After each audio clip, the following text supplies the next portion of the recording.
Ratusan laptop rilis tahun ini, tapi cuma segelintir aja yang pantas buat dapat duit kita-kita orang. Ini adalah PEMS Channel Laptop Awards 2025. Tanpa sponsor, tanpa basa-basi, kita bongkar siapa yang beneran jadi juara dan siapa yang cuma modal gimmick di tengah harga yang makin gila laptop-laptop ini. Jangan sampai salah pilih, jadi mari gas mulai videonya.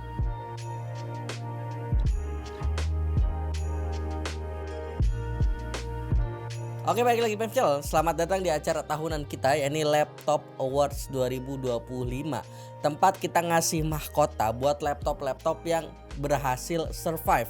Satu hal penting yang harus gue tegasin di awal adalah video ini nggak disponsori oleh brand manapun. Jadi semua penilaian di sini murni dari data pengujian, fitur, dan experience jujur tim PEMS Channel saat ngetes laptop ini. Dan tahun 2025 ini emang tahun yang unik ya. Kalau kalian sadar, laptop di list ini rata-rata harganya udah dikoreksi dalam tanda kutip.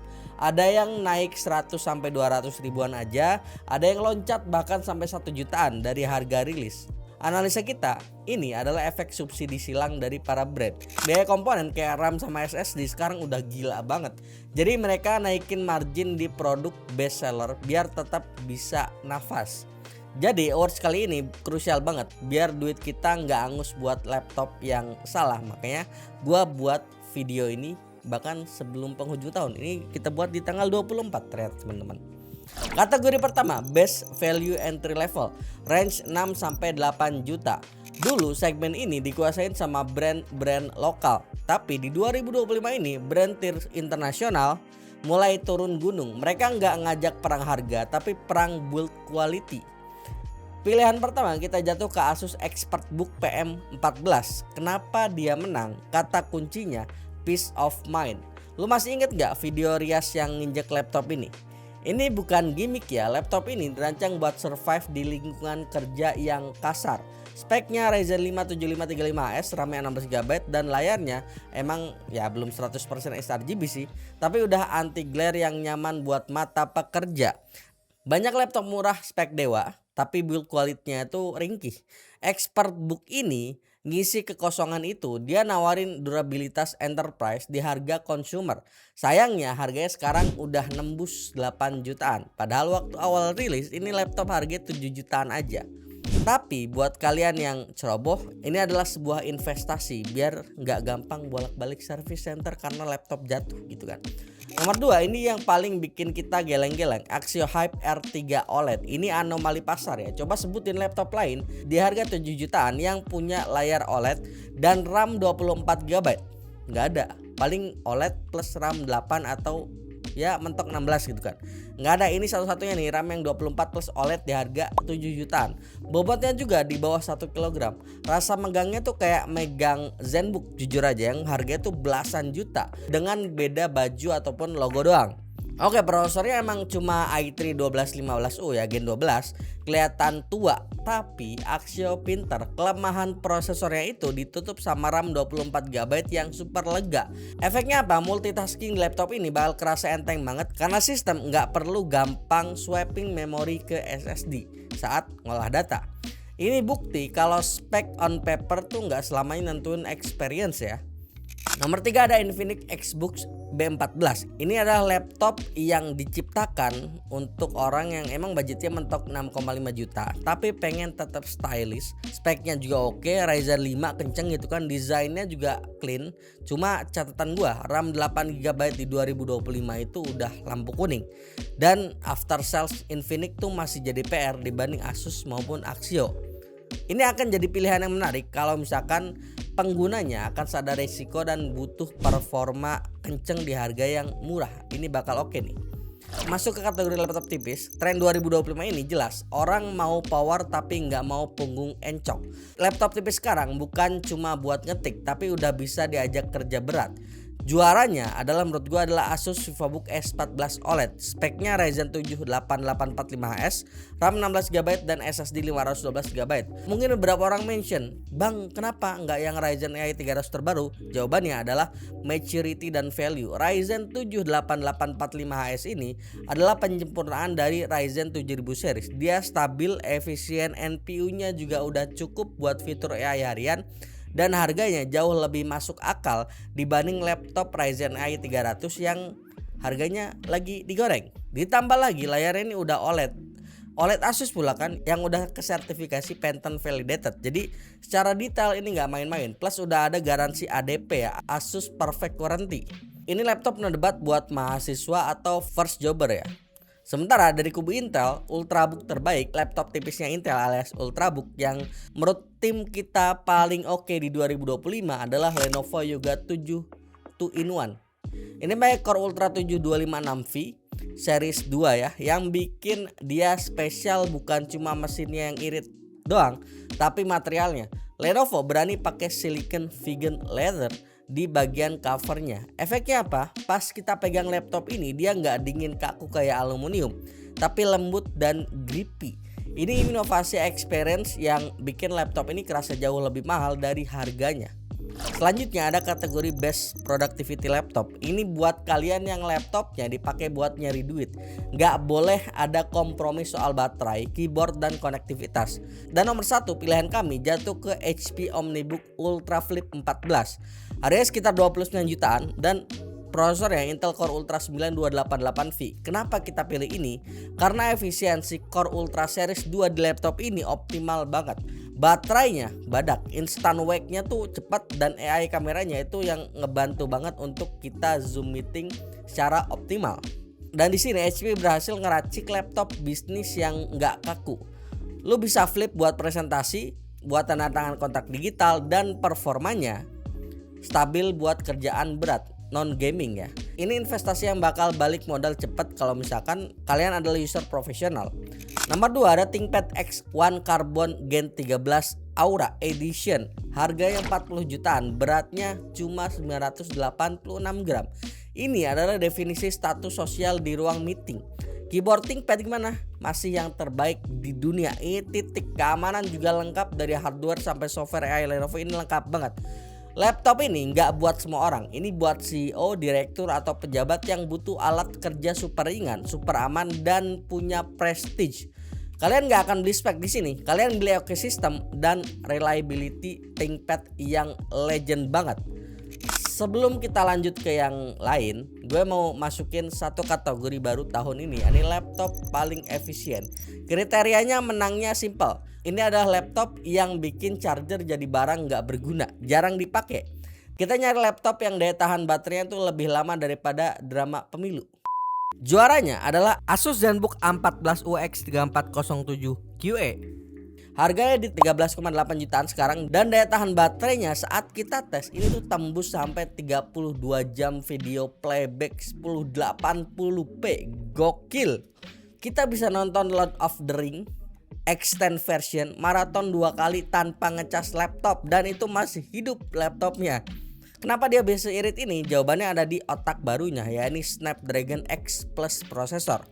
Ini adalah tahunnya ARM di Windows ya. Chipset ini punya 8 core dan NPU 45 TOPS yang ajaib. Dan ajaibnya lagi, Asus nanam baterai yang cukup gede untuk sekelas prosesor ARM, yakni 48 Wh. Mungkin kedengaran kecil ya untuk yang berplatform X86, tapi ini kan ARM bro. Dan karena efisiensi si Snapdragon ini yang di luar nalar, baterai yang kecil itu justru bikin laptop ini punya keunggulan tersendiri, yakni bobotnya yang ringan. 0,9 kg aja ya, kurang dari sekilo coy.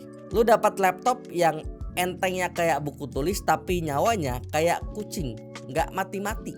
Tapi ingat, ini prosesornya kan pakai ARM. Kalau kita pakai buat kerjaan umum kayak office, browsing, zoom meeting, nonton, ini aman gitu kan.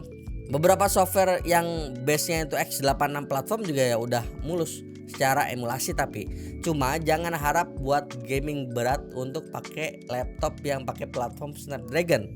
Ini Adreno GPU ya, bukan RTX series. Dan di harga 13,8 juta dapat layar 3K, bobot 0,9 kg dan baterai badak. Menurut gua ini best deal buat kaum digital nomad yang fakir colokan. Di 2025 ini kita lihat banyak inovasi, tapi ada satu yang bikin rahang sebagian orang jatuh karena mangap, kaget inovasinya gitu kan. Dan laptop dengan inovasi terbaik tahun ini jatuh kepada Lenovo ThinkPad Plus Gen 6 Rollable Edition. Sedikit catatan, ini laptop masih barang konsep, belum rilis, tapi udah ada di website resmi Lenovo. Coming soon katanya. Dan kita berharap banget tentu versi finalnya nanti bakal muncul di CES 2026. Kenapa ini sebuah laptop yang sangat-sangat inovatif? Karena jenius. Kenapa jenius? Laptop 14 inch ini lu pencet tombol, layarnya akan ngerol ke atas jadi 16,7 inch. Ini nyelesain masalah kita semua ya, vertical scrolling. Buat coder, data analis, atau lu yang suka baca dokumen anggaran negara yang panjangnya minta ampun tapi isinya kosong, maksudnya dokumen Excel yang panjang, ini kalian gak perlu monitor eksternal lagi. Lengkap, ini ngubah cara kita kerja mobile. Kita apresiasi lah ya Lenovo yang berani mikir out of the box di saat brand lain cuma sibuk nambahin lampu RGB doang di laptop ya. Sekarang kita masuk ke arena gaming. Kita gabungin aja ya, dari yang entry level 10 jutaan sampai yang best value 20 jutaan plus. Di kelas harga 10 jutaan, Asus Gaming K16 adalah rajanya menurut kami. Alasannya simpel, ini cara paling aman dan murah untuk dapat RTX 3050. Brand lain mungkin nawarin spek mirip dengan harga lebih miring dikit, tapi Asus ngasih build quality dan garansi 2 tahun yang lebih terjamin. Di kelas harga sensitif gini, keawetan itu nomor 1. Jadi ya ini salah satu pilihan yang oke. Kedua, ada Colorful X15 XS, ada di posisi kedua ini ya. Secara raw performance dia oke, tapi kita harus jujur soal after sales. Jaringannya belum seluas Asus, jadi ini pilihan buat kalian yang berani ambil resiko demi harga yang murah, demi spek yang oke di kelas harga yang sangat-sangat murah. Masuk ke kelas best value gaming, juaranya ada Axio Pongo 775. Lu bayangin 20 sampai 21 jutaan aja di 2025 dapat RTX 5070. Brand lain di harga segini masih jualan mimpi pakai RTX 4060 atau mentok pakai RTX 5060. Itu pun cuma 1-2 brand doang. Axio ngasih GPU kelas high end di harga mid range. Gokil ini. Lalu apakah build quality-nya sebagus Legion? Enggak. Apakah layarnya seindah ROG? Enggak juga, tapi Axio tahu pasarnya. Mereka nargetin gamers yang peduli setan sama body plastik, yang penting FPS di Cyberpunk rata kanan. Dan strategi itu berhasil begitu. Nomor 2 ada Lenovo Legion 5i, harganya mirip Pongo tapi cuma dapat RTX 5050. Loh, kok masuk list? Karena Legion ini menang di experience, suhu stabil, keyboard enak, software Lenovo Vantage tuh udah mateng gitu kan. Ini cocok buat orang yang cari laptop gaming yang balance, awet, dan nyaman dipakai kerja juga, bukan cuma ngejar angka benchmark. Dan inilah puncak rantai makanan kasta tertinggi laptop gaming 2025. Di sini harga bukan masalah, yang kita cari adalah performa absolut. Sang raja MSI Titan 18HX harganya 105 juta rupiah. Speknya RTX 5090, Core Ultra 9, RAM 96GB, SSD 6TB, layar 18 inch mini LED 4K 120Hz. Mantap sekali. Ini bukan laptop, ini adalah show of engineering. MSI itu kayak mau ngasih tahu dunia, ini loh batas teknologi saat ini. Sistem pendinginannya vapor chamber raksasa, power limitnya dilepas, main game apa aja gaskan gitu kan, resolusi udah 4K pula, settingan rata kanan juga digas lewat. Target pasarnya siapa? Tentu Sultan, pro player, atau mungkin content creator yang akan render video 8K sambil streaming. Kekurangannya apa? Cuma satu, lu butuh otot punggung yang kuat buat bawa ini laptop dan dompet yang tebal buat beli ini laptop. Begitu. Lalu yang kedua ada Asus ROG Strix Scar 18. Harganya 90-an juta, lebih murah dikit tapi masih pakai RTX 5090. Keunggulan ROG ada di layar Nebula HDR yang warnanya pop up banget dan ekosistem Armoury Crate yang fiturnya melimpah sangat. Secara desain ROG ini lebih berisik dan gaming banget dengan body translucentnya. Kalau Titan itu industri, ROG itu lifestyle.